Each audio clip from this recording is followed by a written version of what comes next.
Ladies and gentlemen, welcome to Football Lions once again. Spurs versus Chelsea, away from Stamford Bridge. Can Chelsea beat Spurs as usual? By the way, Thomas Frank said that now he had the antidote of Chelsea. He is going to change the results. So guys, that is why we are here. I'm here plus ambitious for us to do the analysis. Spurs versus Chelsea. How can Chelsea humble Spurs, or whether Spurs will cause havoc against Chelsea? Ambitious. Yeah. Gittens and Garnacho. Let's start with them before we come to the game itself. Okay. Recently, these two guys are playing well. And they are all playing at our 11 position. So looking at their performance, the last game, Gittens scored a goal and 2 assists. He won the man of the match against Wolf. He scored a screamer. Sunderland, Garnacho also scored. Yes, we didn't win that game, but Garnacho played well in that game. So for that matter, going to this game versus Spurs, who are you starting at the 11 position for Chelsea? Well, with these two players, in fact, like you said, quite recently, it looks like there's an improvement in their performance. For sure. Garnacho scored against Sunderland. Yes. Even though we lost the game. Yes. Then Gittens was the man that won us the game. The hero. Yes. The hero against Wolves. Yes. Even though it was in the Carabao Cup. Yes. But Wolves is an EPL side. Yes. You get that? Yes. So usually, what I recommend is that when a player performs in a game, you play him in the next game so that he will carry that momentum and confidence into that game and perform very well. Okay. You get that? Yeah. But here is the case. In Garnacho's last game he played, he scored. In Gittens' last game he played, he scored. And gave 2 assists. Yes. So that is why I said that it is a problem of who to start. Okay. But from the look of things, it looks like Maresca has already made up his mind that he would be starting Garnacho in the Premier League. You are seeing it coming. Yes, that's what I'm seeing. Okay. I'm not saying against Spurs. Looking at the games we've played already, it looks like Garnacho is the one starting in the Premier League. Yes. And then Gittens is the one starting, from the bench. in the Carabao and then the Champions League. That's what it seems. Yeah, it's true. You get that? Yes. So if we are to go by that, then I would say Garnacho will start against Spurs. But going by their output, for me, Gittens in the last 2 games, I think against Ajax, yes, and then against Wolves, yes. In these 2 games, Gittens has been the man of the match. Yes, very phenomenal. He was very phenomenal. fantastic. Yes. And it looks like he's improving. He's trying to prove a point. Yes. So for me, I would love to see Gittens replicate that in the Premier League. Wow. Garnacho did well against Liverpool, and then against Nottingham Forest, he vanished. He was completely out of the game. Yes. And then he returned against Sunderland to score his first goal. Yes. Maresca will be thinking, should I give Garnacho the next game, to keep that momentum, or I should give Gittens the next game to keep that momentum? Okay. But for me, I am going to start Gittens against Spurs. Yes. Someone would also say that we should start Garnacho because he has more of Premier League experience. Yes. But I want the competition to now be on a level of who has done more. Okay. So if you have scored 1 and then I have scored 2, I should get the nod. So that you come from the bench. For you are going to use numbers here. I'm going to use the numbers. Okay. So that it will push both of them, to step up more. Yes, to compete. In terms of goals and assists. Okay.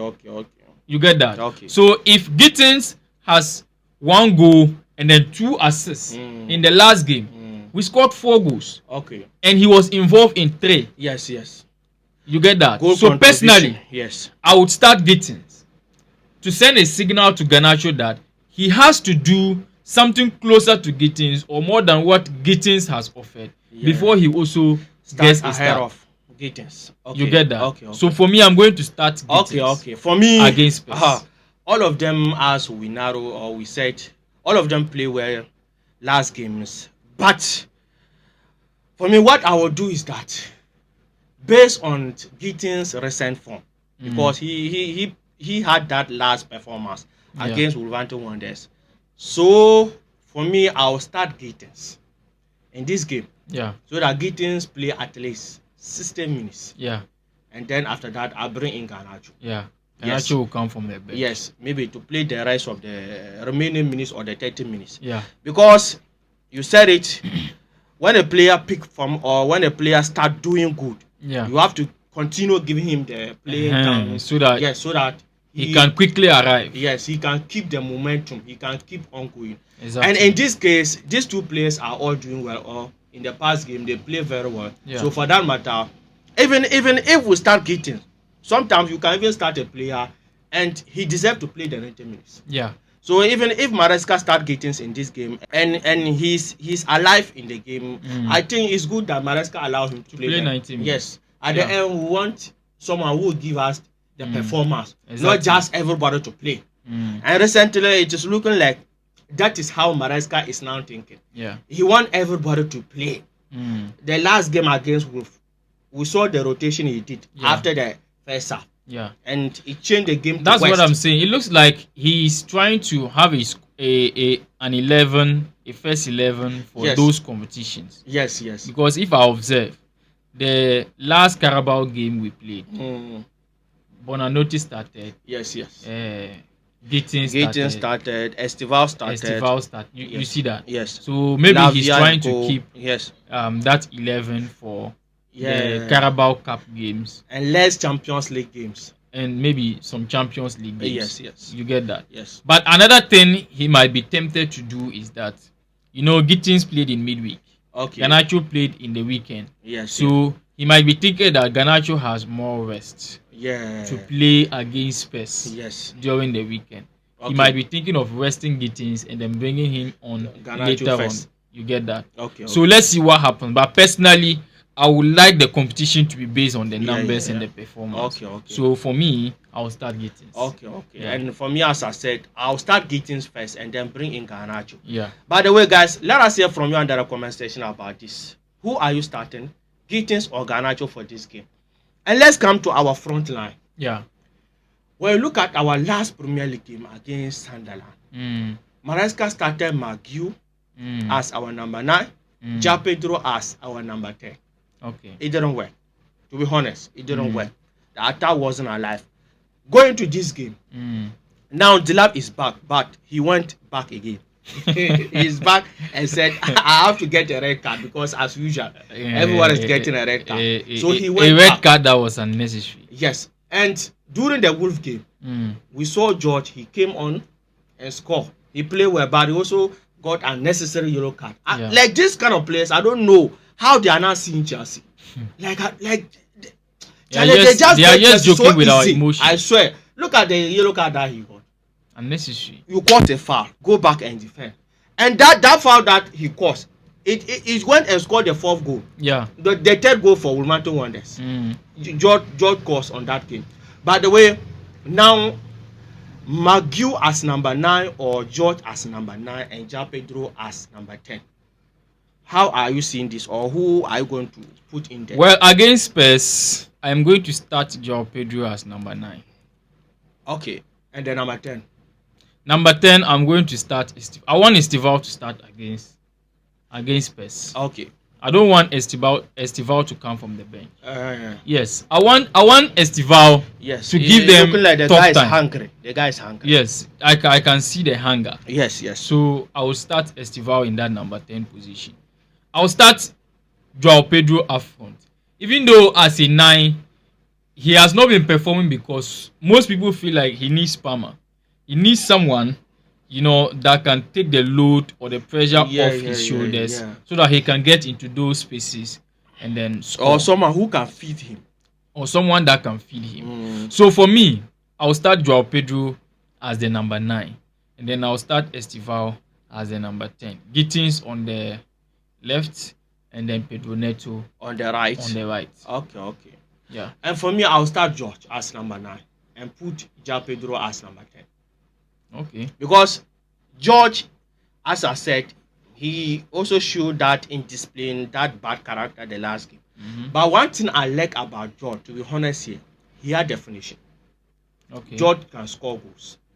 Yes, he may not have everything that we want him to have as a Chelsea player, but when it comes to putting the ball at the back of the net, George is better than McGew. What McGew is having more than George is the pressing. Yeah. McGew can run, yes. Can press, he can keep press, the defense yes. under pressure. Yes, yes. But when it comes to the numbers, being clinical, George had it more than McGew. So for me, I'll start George. Yes, because this time around we will need goals. But you see, another thing is George is still adapting to the number 9 position. Yes, he is. I love the fact that he's beginning to make some very good movements around the box. It looks like he's doing something well in the training pitch, and he's trying to translate that knowledge onto the match football day. games. You get that? Yes. It's just that I need consistency from George. Yes. I know it's not going to be easy, especially adapting to a new position. But I'm expecting that if he keeps getting a chance in that number 9 position, he should continue to be clinical, like you've said. Okay. And then he should continue to, get himself in the right positions to score. Even against Wolves, the game, I think he could have gotten 2 goals. More than one goal. Yes, there was a chance that he couldn't slot at the back of the net. But I love the fact that he had his leg on that ball. It shows that he's getting in the right positions. And as we said, his position recently has improved. Yeah. Because when you look at the Wolf game, the way he was able to time Gittens crossing and where he appeared to tap the ball in, it showed that. Meanwhile, he's a winger. But the goal that he scored is a striker goal. Yes, it's a striker movement. So George is improving recently. And Ja Pedro, recently we are not seeing the best of Ja Pedro. For me, this game, I want to see something from Ja Pedro. I'm telling you. Personally too. Because Charlie, I like the Ja Pedro who started with us at the Club World Cup and some few games in the Premier League. We are no more seeing the Ja Pedro. I don't know. And we keep on saying that he's better in the number 10 position. He's better in the number 10 position. But even the number 10 position recently, he's not doing well. Sunderland game, he played as number 10. In fact, he didn't almost all the game after Cole Palmer went up and he has been. I was even saying that he should have been substituted. Yes. Very early. So Ja Pedro, he has to improve. But the thing is, I don't know. It's a mix of so many factors.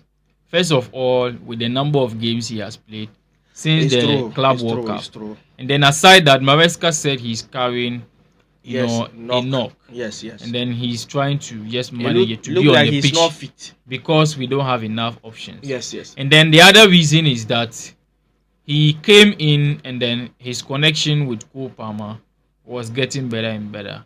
And then all of a sudden Cole Palmer went off. But one would expect that, a player like Joao Pedro will still find the rhythm, even with the players we have available. You get that? He could still find the chemistry, to work or to perform with these players. But I think, his profile also need to be studied. I see Joao Pedro as an inside forward, one that can, sometimes attack through the spaces. Like a second striker. Or someone that can start on the left, but he's not that typical left winger. He's that player that can attack the spaces when needed. Because even if you look at the left wing position, like we've always been complaining, Gittens and then Garnacho, even though quite recently they are doing well, but it looks like the consistency is not quite there.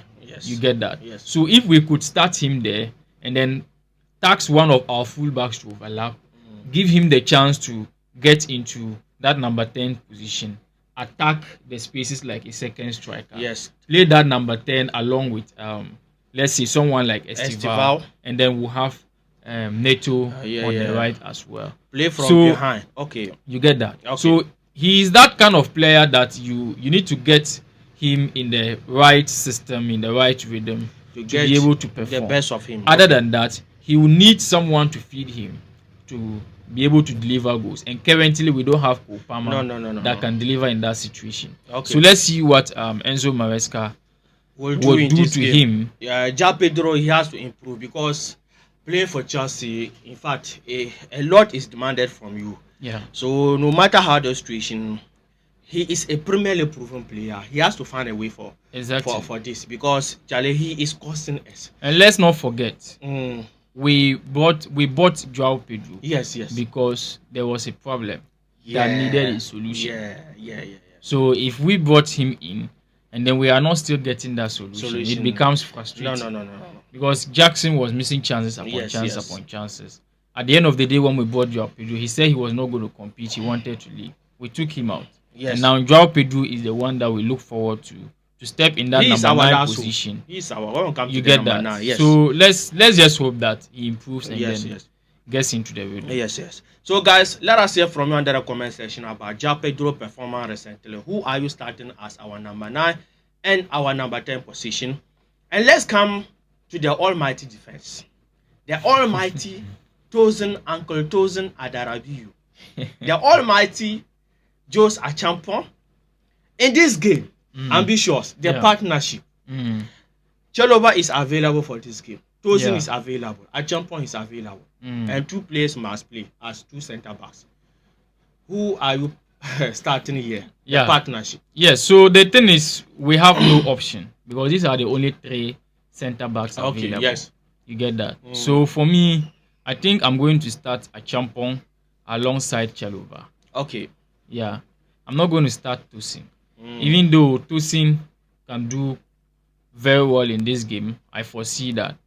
But because of the costly weakness that he has that we discussed, yesterday, I think Achampong and then Chalobah can do the work in defense for us. Okay. Yeah. So as you said, is for me, I don't like it. Especially Enzo Maresca like doing that. I don't like exposing players. Yeah. Players, they have bad form and on form. Like sometimes a player will be on form, sometimes he will be off form. Yeah. So a time a player is off form, don't expose him. Yeah. Don't start him. Yeah. Even if you are going to play him, at least let the game done and dusted. Yeah. And then you bring him on.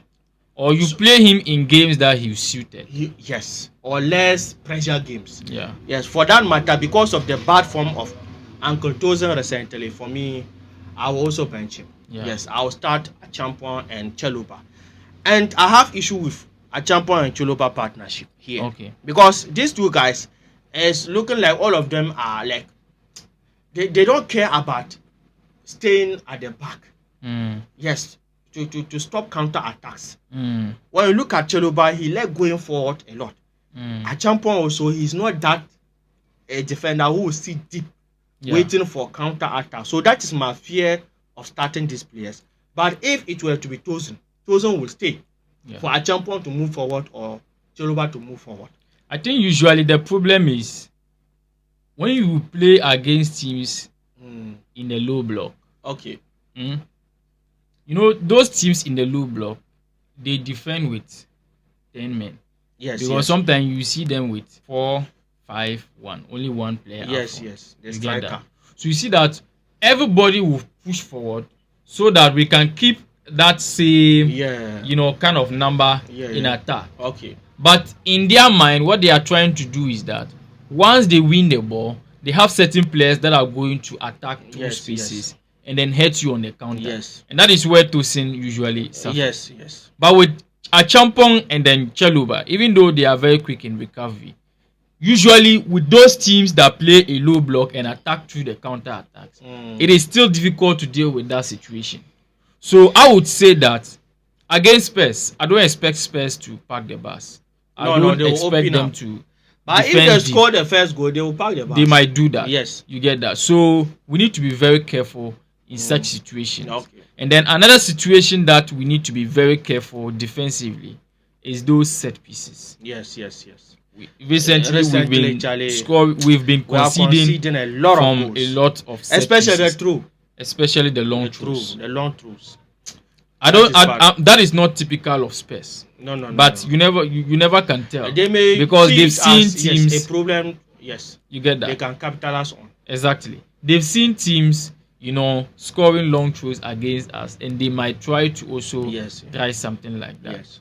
So let's see what happens. But in this particular game, I expect to see passion. I expect to see high intensity. I expect to see the boys giving it all.